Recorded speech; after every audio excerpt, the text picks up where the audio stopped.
Class. Welcome back बच्चों। लो प्यारे बच्चों, स्टार्ट कर रहे हैं नया लेक्चर।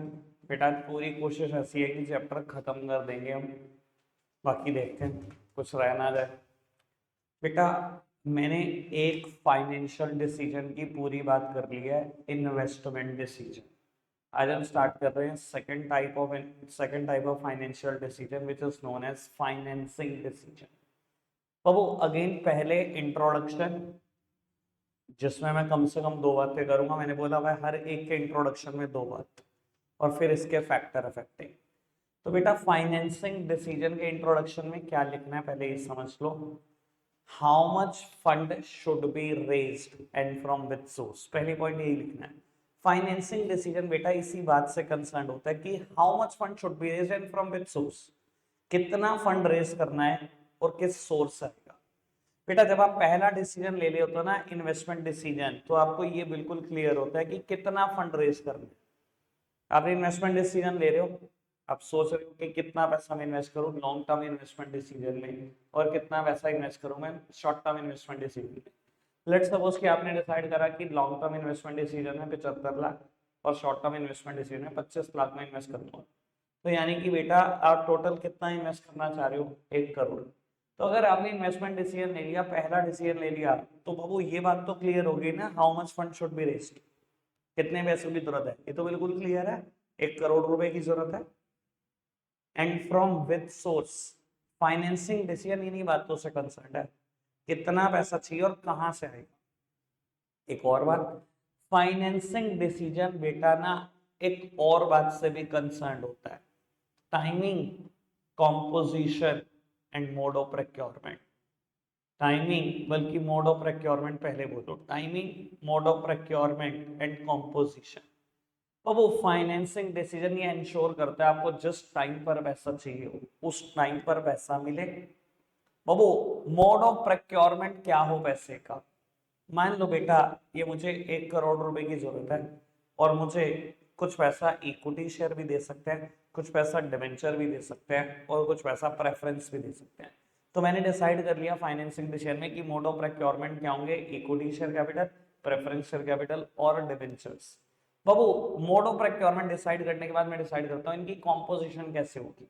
मतलब इक्विटी शेयर से 40 लाख लूं या 50 लाख लूं, प्रेफरेंस से 30 लाख लूं या 40 लाख लूं या 20 लाख लूं, एडवेंचर से 30 लाख लूं, 40 लाख लूं या 20 लाख लूं। तो बाबू पहले डिसाइड कर लो कौन कौन से सोर्स ऑफ फाइनेंस पैसा दे सकते हैं, जिन्हें बोलते हैं मोड ऑफ प्रोक्योरमेंट। फिर डिसाइड करो तो उनकी कॉम्पोजिशन क्या होगी। समझ में आती है बात, कोई दिक्कत कोई परेशानी तो नहीं। 2 बातों से कंसर्न है फाइनेंसिंग डिसीजन। पहली बात, how much fund should be raised and from which source, ठीक है। दूसरी बात, timing, mode of procurement and composition. इसके बाद भी एक और बात लिख देते हैं, मैंने नोट्स में लिखी हुई है, आप लिखना चाहो लिख देना, नहीं लिखना चाहो नहीं लिखना। Normally that is considered to be the cheapest source of finance due to tax saving. बाबू डेट को लोग चीपेस्ट सोर्स ऑफ फाइनेंस बोलते हैं क्योंकि ये टैक्स सेव करा कर देता है। कोई दिक्कत कोई परेशानी तो नहीं है इस बात में, बिल्कुल अच्छे से बात समझ में आ गई। मैं आपको एक बात बता देता हूँ एमसीक्यू के पॉइंट ऑफ व्यू से। बेटा अगर क्वेश्चन आ गया which source of finance is considered to be the cheapest, और ऑप्शन में रिटेन अर्निंग है, रिटेन अर्निंग है, कोई भी डेट का नाम है, डिबेंचर या बैंक लोन, और इक्विटी शेयर कैपिटल और प्रेफरेंस शेयर कैपिटल है, मार्क करना आंसर रिटेन अर्निंग। क्यों, no cost, no risk, no flotation cost. और आगे सेम क्वेश्चन है लेकिन ऑप्शन में रिटेन अर्निंग नहीं है, इस बार डेट का नाम है, प्रेफरेंस का नाम है, इक्विटी का नाम है, किसी और का नाम दिया हुआ है, या नन ऑफ द अबव दिया हुआ है, या ऑल ऑफ द अबव दिया हुआ है, तो आंसर डेट है। यानी कि रिटेन अर्निंग से अच्छा तो कोई सोर्स ऑफ फाइनेंस पैदा ही नहीं हुआ ना दुनिया में, जिसकी कोई कॉस्ट नहीं, कोई रिस्क नहीं, कोई फ्लोटेशन कॉस्ट नहीं। लेकिन अगर रिटेन अर्निंग के बाद बात करूं तो डेट से अच्छा कोई सोर्स नहीं हो सकता। 4 फायदे जिसमें से सबसे इंपॉर्टेंट फायदा वो टैक्स सेव करा कर देने वाला। समझ आती है बात, और लोग क्या आगे बढ़ जाए। बाबू टॉपिक स्टार्ट होता है फैक्टर अफेक्टिंग इन फाइनेंसिंग डिसीजन। एक बात बता देता हूँ, most of the student differentiate नहीं कर पाते कैपिटल स्ट्रक्चर और फाइनेंसिंग डिसीजन में, कि क्या फर्क होता है कैपिटल स्ट्रक्चर में और क्या फर्क होता है फाइनेंसिंग डिसीजन में। सर ऑल्दो जब आप आगे बढ़ोगे ना, अभी आपको भी थोड़ी देर के बाद फर्क समझ में आना बंद हो जाएगा, पर मैं केस स्टडी के पॉइंट ऑफ व्यू से एक बात बता देता हूँ। देखो फाइनेंसिंग डिसीजन में भी आफ्टर ऑल एंड शोर तो यही करना है ना, पैसा कहाँ से लूँ। कैपिटल स्ट्रक्चर में भी यही सोचता हूँ, पैसा कब डेट से लूँ कब इक्विटी से लूँ। केस स्टडी के पॉइंट ऑफ व्यू से बात सबसे इंपॉर्टेंट है। अगर किसी भी केस स्टडी में आपको ये दिखाई दे रहा है कि बात चल रही है कि पैसा कहाँ से है, और बाबू कहीं ना कहीं target debt equity ratio company की ऐसे ऐसे है, ये डेट इक्विटी रेशो वर्ड बड़ा इंपॉर्टेंट है। अगर ये वर्ड आ गया समझ लेना आंसर इज कैपिटल स्ट्रक्चर, और ये वर्ड नहीं आया और पैसा लेने की बातें हो रही हैं तो समझ लेना answer is financing decision. Clear है बात। अब अब स्टार्ट करता हूँ फैक्टर अफेक्टिंग फाइनेंसिंग डिसीजन। इसमें बहुत ज्यादा बताना नहीं है, पूरे 2 मिनट के बाद ही खत्म हो जाएगा। लग रहा होगा 7 हेडिंग है, पर पूरे 2 मिनट लगूंगा। देखो पहली हेडिंग लिखी हुई है इसमें कॉस्ट, सेकंड लिखी हुई है रिस्क, तीसरी लिखी हुई है फ्लोटेशन कॉस्ट। सामने देखना, आप शायद भूल गए, मैं एक टेबल बनाता हूँ जिसमें पहली हेडिंग कॉस्ट लिखता हूँ, फिर रिस्क लिखता हूँ, फिर फ्लोटेशन कॉस्ट लिखता हूँ ना, 11th क्लास से ऐसे ही लिखता हूँ। आप पहली हेडिंग में क्या लिखोगे, नोट्स का मैटर नहीं पढ़ना, मैंने एक एक लाइन लिखी हुई है, नंबर नहीं मिलता उस पर। ठीक है जी, सबको नोट्स चाहिए ना, मेरे सबको दे रखे मैंने। अब वो क्या लिखना है आपने, कॉस्ट वाली हेडिंग में हर सोर्स ऑफ फाइनेंस की कुछ ना कुछ कॉस्ट होती है। जैसे कि डेट की कॉस्ट होती है इंटरेस्ट, प्रेफरेंस की कॉस्ट होती है प्रेफरेंस डिविडेंड, इक्विटी की कॉस्ट होती है इक्विटी डिविडेंड। नॉर्मली हर फर्म चाहती है ऐसे सोर्स ऑफ फाइनेंस से पैसा लेना जिसकी कॉस्ट सबसे कम है। बेटा don't be a finance manager here, ये मत कह देना कि नॉर्मली सब सोर्स ऑफ फाइनेंस की सब कॉस्ट होती है, डेट की कॉस्ट सबसे कम होती है, डेट से पैसा ले लो। बाबू आप फाइनेंस मैनेजर नहीं हो कंपनी के, आप अपनी ओपिनियन दे रहे हो। ठीक है ना, हो सकता है कंपनी के पास मोड ऑफ प्रोक्योरमेंट में डेट ऑप्शन ही ना हो, कंपनी के पास एसेट गिरवी रखने को नहीं थी तो किसी भी डेट से पैसा नहीं मिला। समझ में आ रही बात। तो ये मत कर देना डेट ही सस्ता होता है वहीं से पैसा लो, अगर उनके पास ऑप्शन ना हो तो तूने तो कोई और ऑप्शन ही नहीं दिया। समझ में आ रही है ना बेटा बात। तो आप कैसे लिखोगे, normally her source of finance की कोई ना कुछ कॉस्ट होती है, तीनों की कॉस्ट जरूर बता के आनी है। तीनों हेडिंग में तीनों का नाम आना चाहिए, डेट का भी प्रेफरेंस का भी इक्विटी का भी। डेट की कॉस्ट होती है इंटरेस्ट, प्रेफरेंस की प्रेफरेंस डिविडेंड, इक्विटी की इक्विटी डिविडेंड। नॉर्मली हर फर्म चाहती है ऐसे सोर्स ऑफ फाइनेंस से पैसा ले जिसकी कॉस्ट सबसे कम है, कंक्लूजन नहीं देना। Second heading risk, her source of finance का कुछ ना कुछ रिस्क है, डेट का रिस्क है हाईएस्ट लेवल रिस्क, याद है ना आपको क्या रिस्क है, कंपनी बंद हो जाती है। प्रेफरेंस के साथ भी रिस्क है, क्यूमुलेट करके देना पड़ता है। इक्विटी के साथ आप कह सकते हो लो रिस्क है। तो आप अब यही लिखोगे, नॉर्मली यार कंपनी चाहती है ऐसे सोर्स ऑफ फाइनेंस से पैसा ले जिसका रिस्क सबसे कम है। देन फ्लोटेशन कॉस्ट, हर सोर्स ऑफ फाइनेंस की कुछ ना कुछ फ्लोटेशन कॉस्ट है। नॉर्मली हर फर्म चाहती है ऐसे सोर्स ऑफ फाइनेंस से पैसा ले जिसका फ्लोटेशन कॉस्ट सबसे कम है। 3 हेडिंग। ठीक है जी। वो 4th हेडिंग देखना cash flow position, 5th heading देखना फिक्स्ड ऑपरेटिंग कॉस्ट। बाबू जब मैं कैपिटल स्ट्रक्चर पढ़ा रहा था ना तो पहली हेडिंग आई थी कैश फ्लो पोजीशन, आराम से सुनना मैंने क्या बोला था। उस हेडिंग के ना 2 टुकड़े कर दिए इन्होंने यहाँ पर, उसी हेडिंग के। मैंने बोला था अगर मेरे बिजनेस की कैश फ्लो पोजीशन इतनी अच्छी है कि सारे फिक्स्ड खर्चे देने के बाद मैं 2 और फिक्स्ड खर्चे निकाल सकता हूँ, minus interest and other minus principal, then always raise your fund from debt and vice versa। याद है ना बेटा, यही बोला था ना वहां पर।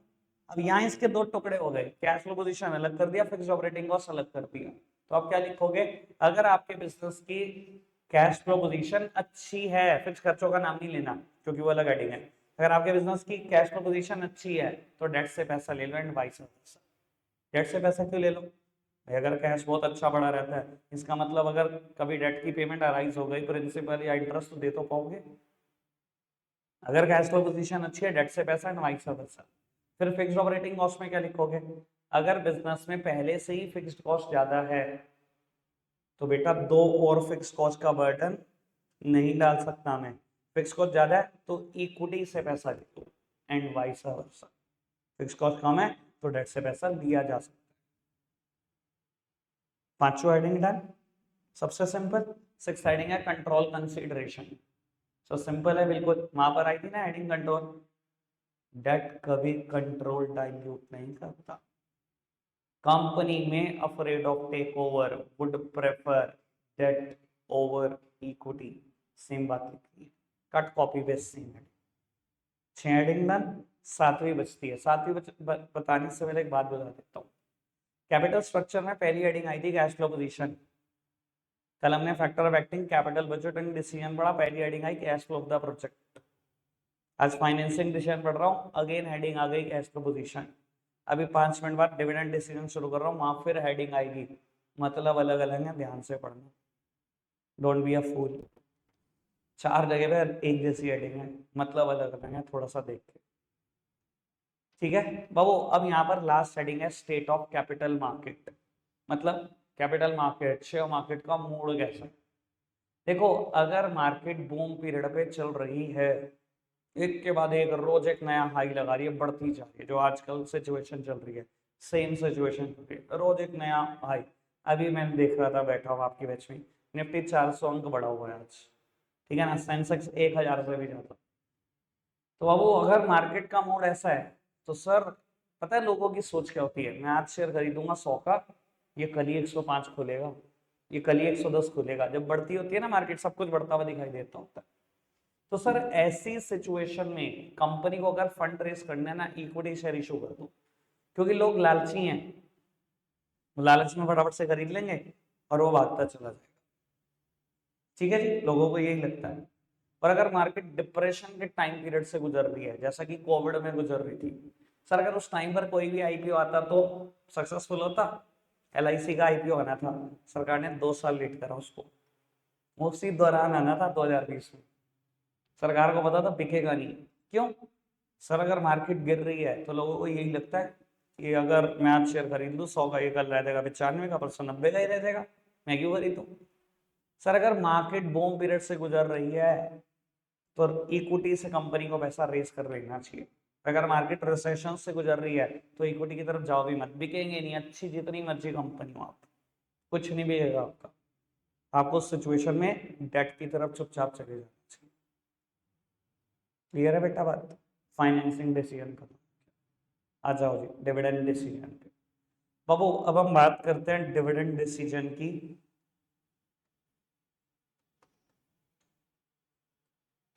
अगेन इंट्रोडक्शन में 2 बातें। बाबू एक बात बताओ फटाफट से, कंपनी में पेमेंट बांटने का एक फिक्स सीक्वेंस है। सबसे पहले डिवेंचर का इंटरेस्ट, देन गवर्नमेंट के taxes, then preference share capital का प्रेफरेंस डिविडेंड। इन तीनों की पेमेंट के बाद जो कुछ बचता है कंपनी जनरली सारा नहीं बांटती। A certain portion of fund may be retained in the business for some future purposes and that finances are known as retained earnings। ठीक है ना, ऐसे ही होता है। तो बाबू हम एक सर्टेन पोर्शन रिटेन कर लेते हैं, जो बचता है बांट देते हैं, यही डिविडेंड डिसीजन है। 2 बातों से रिलेट करता है, how much of the profit should be retained in the business and how much of the profit should be distributed among the share holder as dividend. कि प्रॉफिट में से कितना हिस्सा रिटेन करूं, कितना डिविडेंड के तौर पर बांटूं, यही 2 बातें सोचते हैं। समझ में आया इंट्रोडक्शन, बहुत सिंपल। बाबू अब डिविडेंड डिसीजन किन बातों पर, डिविडेंड बांटते टाइम किन बातों का दिमाग में रखना चाहिए, ये पढ़ने जा रहे हैं। फैक्टर अफेक्टिंग डिविडेंड डिसीजन पढ़ने जा रहे हैं। बाबू पहली हेडिंग है अमाउंट ऑफ अर्निंग्स, मेरी तरफ देखना। सर आपकी कंपनी है, आप डिविडेंड बांटने जा रहे हो, डिविडेंड कहां से बांटोगे, प्रॉफिट से ही तो बांटोगे। डिविडेंड कहां से बढ़ता है, out of current year earning और out of previous year earning. मैं कहता हूं पिछले 5 सालों से ना आप पैसे रिटेन कर रहे हो, 1-1 लाख रुपए हर साल रिटेन कर लेते हो, 5 लाख रुपए तो ये बढ़ेगा, और इस साल कंपनी को प्रॉफिट हुआ है 10 लाख का। सर अगर आपको डिविडेंड बांटना है तो डिविडेंड कहां से बढ़ सकता है, या तो इस 10 लाख में से, या जो पिछले 5 साल में 5 लाख जोड़े वहां से बढ़ सकता है, इन 15 लाख से ही तो बढ़ सकता है। तो बाबू पहली चीज जो डिविडेंड बांटते टाइम दिमाग में आनी चाहिए, वो क्या आनी चाहिए, अमाउंट ऑफ अर्निंग, मेरे पास अर्निंग भी है कि नहीं। या बिना देखे बोर्ड ऑफ डायरेक्टर सीधा कह देते होंगे डिविडेंड बांटा जी 30 लाख, देख तो लो कमाई बढ़ी है कि नहीं।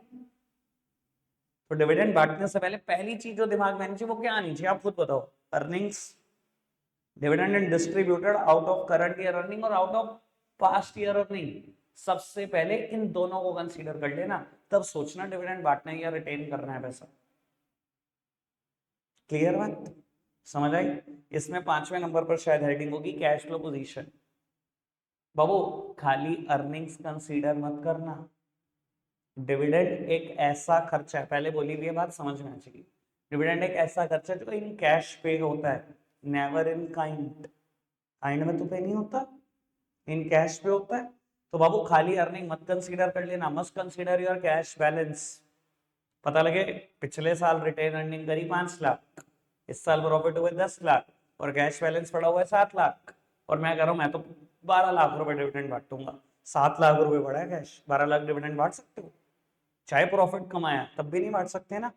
डिविडेंड कैसे पे होता है? In cash only, never in kind. जियो ये नहीं कह सकता डिविडेंड के तौर पर मैं आपको 3-3 महीने का रिचार्ज फ्री दे देता हूँ। कैश ही देना पड़ेगा, वो शेयर होल्डर की मर्जी है, वो पैसे कहाँ खर्चे आप नहीं बता सकते उसको। समझ में आई बात? बाबू दो बातें बिल्कुल क्लियर है। डिविडेंड बांटने से पहले क्या दो बातें कंसीडर करनी है? अमाउंट ऑफ अर्निंग और कैश फ्लो पोजीशन, दोनों बातें क्लियर। अब आ जाओ जरा सेकंड हेडिंग पर, जिस पर टाइम लगाना है, सेकंड और थर्ड पर टाइम लगाएंगे। बाबू सेकंड हेडिंग लिखी होगी पहले स्टेबिलिटी ऑफ अर्निंग, आप पहले सामने देखना, मैं कुछ एग्जांपल दूंगा प्रैक्टिकल, वरना फंस जाओगे। बेटा कंपनी है कंपनी ए, दूसरी कंपनी है कंपनी बी, दोनों एक ही सेक्टर की कंपनी है। बाबू मान लो ये स्टेट बैंक ऑफ इंडिया और ये HDFC बैंक है, दोनों अपनी अपनी फील्ड के मास्टर। ये सरकारी बैंकों में नंबर 1 है, प्राइवेट बैंक में नंबर 1। पहले साल का इनका प्रॉफिट है दोनों का 10-10 लाख। दूसरे साल इसने कमाए 11 लाख, इसने कमा लिए 20 लाख। तीसरे साल इसने कमा लिए 12 लाख और इसने भी कमा लिए 12। अब बताओ कौन सी कंपनी बढ़िया डिविडेंड बांटेगी, ए या बी? कंपनी ए और कंपनी बी, डिविडेंड बढ़िया कौन बांट सकता है, ए या बी? गैस ही करना है यार, इतना देर ले रहे हो, बट बड़ा तुम्हें पता है, या तो लॉजिक दे दो, पता है तो, नहीं पता तो गैस ही तो कर रहे हो। गैस में कितनी देर लगती है? दो ही ऑप्शन है, ए और बी। कुछ कह रहे हैं अब ए, कुछ भी ए, मिली जुली से राय है, कोई ए भी बोल रहा है कोई बी भी बोल रहा है। सर ऑलवेज कंपनी है, ह्यूमन टेंडेंसी, हम ऐसे कंपेयर करते हैं 10 से 10, 12 से 12 कैंसिल, ये 11 ही, अरे तो ह्यूमन टेंडेंसी है, आपकी गलती नहीं। मान लो बाबू कंपनी की ये अर्निंग्स है और डिसाइड हुआ कि हम 50% डिविडेंड बांटेंगे, 50% रिटेन करेंगे। पहले साल कितना डिविडेंड बांटा इस कंपनी ने? 5 लाख, दूसरे साल 5.5, तीसरे साल 6 लाख। बाबू इसने 5 लाख, 10 लाख, 6 लाख। सिचुएशन बताऊं क्या है? आप शेयर होल्डर हो, मैं हूं कंपनी है, मैंने पहले साल 5 लाख डिविडेंड बांट दी, आपकी एक्सपेक्टेशन मुझसे थोड़ी सी हाई होगी, अगले साल तो कुछ ज्यादा ही आएगा, कुछ ज्यादा। मैंने ज्यादा दे दिया 5.5, आपकी एक्सपेक्टेशन और बड़ी, अगले साल और ज्यादा आएगा, मैंने और ज्यादा दिए 6 लाख। आप मुझसे कभी डिससेटिस्फाई नहीं होंगे, कभी भी नहीं होंगे। बट बेटा हालात यहाँ पर आओ, मैंने 5 लाख का डिविडेंड बांटा, आपकी एक्सपेक्टेशन बढ़ी, मैंने डबल डिविडेंड बांट दिया, हमेशा 10 कर दिया। अब एक्सपेक्टेशन 10 से ज्यादा है, कम कभी नहीं है। ह्यूमन है ना भाई, कुछ ज्यादा चाहता है जिंदगी से, कम कौन चाहता होता है। और बाबू वो गिर गई, अगले साल बांटा 6 लाख, अब क्या होगा? अब वो you feel dissatisfied, you feel cheated, क्योंकि कंपनी ने कुछ नहीं किया।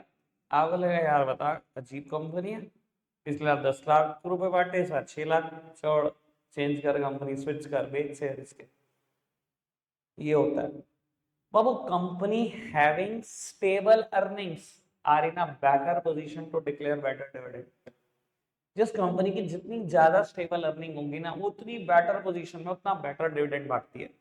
But company having unstable earning, एक साल बहुत ज्यादा, एक साल बहुत कम, फिर ज्यादा फिर कम, 2 साल बहुत ज्यादा, 2 साल उठ ही नहीं रही, सर ऐसी कंपनी फ्लक्चुएटिंग डिविडेंड बांटती है, कभी बहुत अच्छा बांट देती है, कभी बिल्कुल जीरो। इस ये ना शेयर होल्डर को पसंद नहीं है यार, ये चीजें ना शेयर होल्डर को डिससेटिस्फाई करती है। समझ में आ गई बात? अच्छे से हेडिंग क्लियर हो गई, आगे बढ़ जाए बाबू। थर्ड हेडिंग लिखी हुई है स्टेबिलिटी ऑफ डिविडेंड। बाबू अच्छा मैं अगर आपको एक बात बताऊं कि ये दोनों ना सेम सेक्टर की कंपनियां, बिल्कुल टक्कर की कंपनियां, मैंने नाम भी दे दिए, एक को SBI और दूसरे को HDFC। बेटा इस साल इसको भी ना बैंकिंग से 11 ही लाख का प्रॉफिट होता। ये जो 9 लाख का एडिशनल प्रॉफिट हुआ है ना, ये पता कैसे हुआ है? इस बार ना इसने एक लैंड बेच दी और उससे 9 लाख रुपए कमा लिए। अच्छा एक बात बताओ ईमानदारी से, क्या ये अर्निंग कंटिन्यू होंगी ईयर बाय ईयर? फटाफट से बताओ जल्दी से। बैंकिंग से तो आपको भी 11 लाख का ही प्रॉफिट हुआ है जितना इसको हुआ है, ठीक है? अगले साल 12 लाख, अगले साल 12 लाख। तो वो ये जो 9 लाख की एडिशनल अर्निंग है, मैंने बताया ये लैंड बेचने से हुई है, अगले साल होगी अर्निंग? नहीं होंगी, सब जानते हैं। देखो बेटा, ये बात हमेशा ध्यान रखो, यह बात हर कंपनी को जान लेनी चाहिए। अगर आपको फुल कॉन्फिडेंस है कि that your earning potential will gone up with the same amount, with the same ratio, तो डिविडेंड बांटो, कोई हर्ष नहीं है। आपको लगता है मैंने 10 लाख कमाया, अगले साल मैंने 20 लाख कमाया, मैं अगले साल 30 लाख या 40 लाख कमाने वाला हूं, सर कौन मना कर रहा है आपको डिविडेंड बांटने से? बांटो। बट बेटा अगर आप जानते हो that your earning potential will not gone up in the same ratio,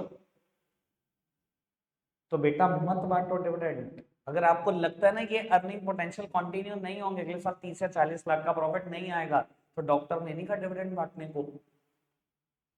कभी भी ध्यान रख लेना, अपनी टेम्परेरी अर्निंग से डिविडेंड नहीं बांटा जाता। ये अर्निंग टेम्परेरी नेचर है जो कंटिन्यू नहीं होने वाली।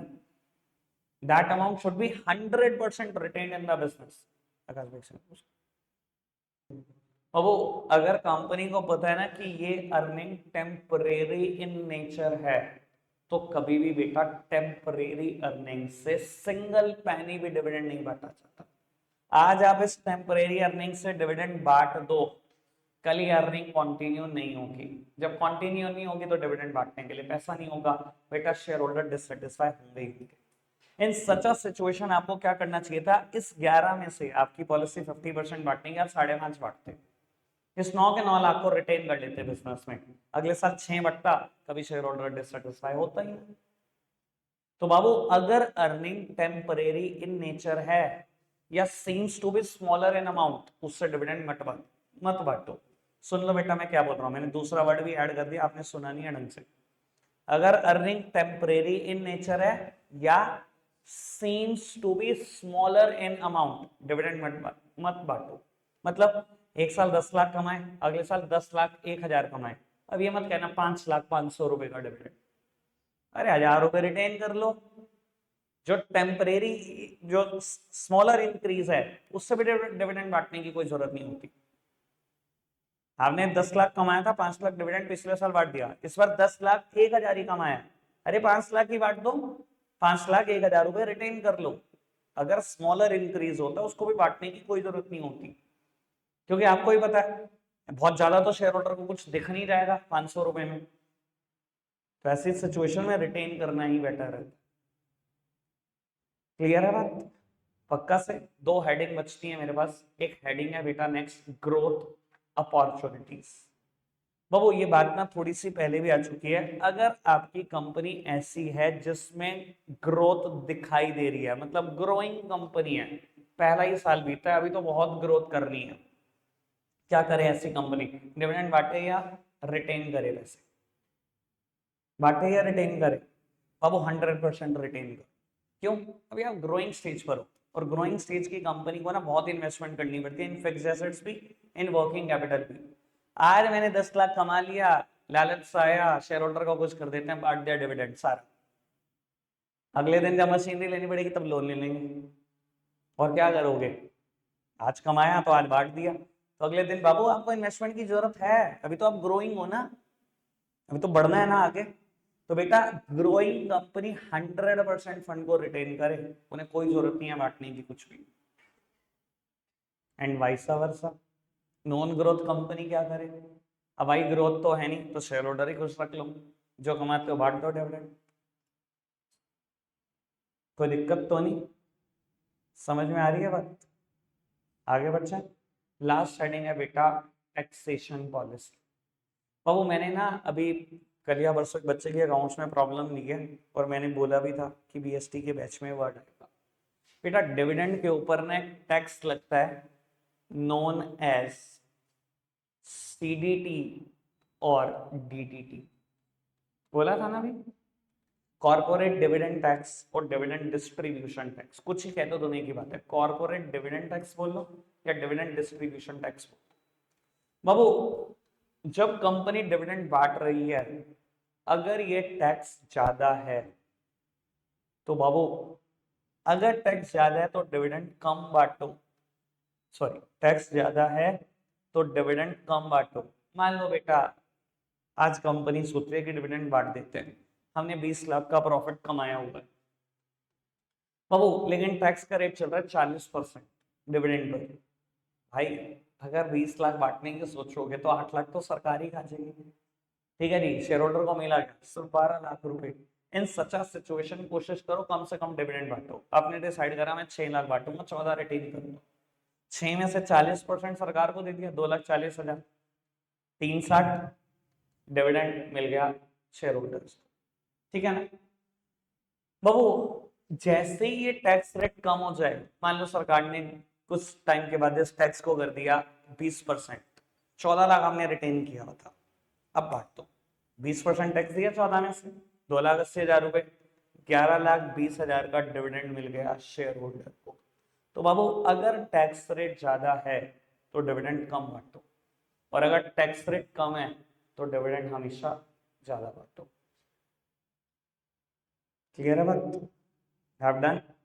बाबू एक नेक्स्ट टॉपिक है फाइनेंशियल प्लानिंग, अभी नहीं करना, जब करना होगा बता देंगे। चैप्टर मेरी तरफ से खत्म है, खत्म होके भी ना खत्म होने वाला चैप्टर है, ये ध्यान रखना, ठीक है जी। अभी भी 4-5 दिन इसमें और लगेंगे, केस स्टडी खाएंगे अभी 4-5 दिन और, ठीक है। रखते हैं आज के लिए इतना ही है प्यारे बच्चों।